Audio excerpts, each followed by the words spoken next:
Why the Caribbean is heating up and where Russia stands. Here's what just shifted: the United States, Venezuela, Russia. Since late summer, the U.S. has stacked the Caribbean with hardware: Aegis destroyers and amphibious squadron surveillance aircraft, at least one attack submarine.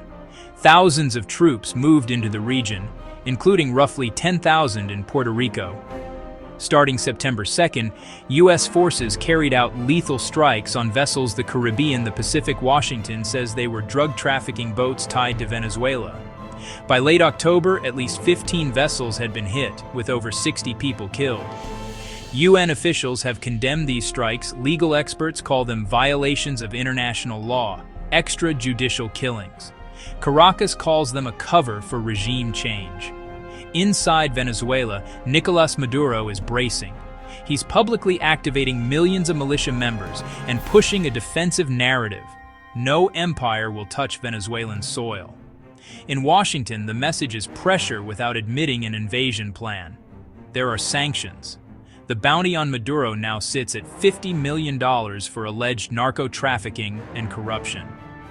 The administration has acknowledged authorizing covert CIA operations, but denies planning strikes on Venezuelan territory, even as some U.S. lawmakers talk openly about the possibility. Now, Russia. Moscow treats Venezuela as its key Latin American ally, a strategic foothold. Maduro has quietly asked Russia for upgrades, restoring Su-30 fighter jets, overhauling engines, overhauling radars, delivering about 14 air defense missile units, plus logistics and multi-year financing. Russia's public line is cautious but supportive, backing Venezuela's sovereignty and criticizing U.S. escalation. A Russian Il-76 transport plane, under U.S. sanctions, routed over Africa to land in Caracas after a new strategic agreement was ratified. But capacity matters. With Russia tied down elsewhere, analysts question how much and how fast Moscow can actually deliver. Venezuela isn't betting on one partner.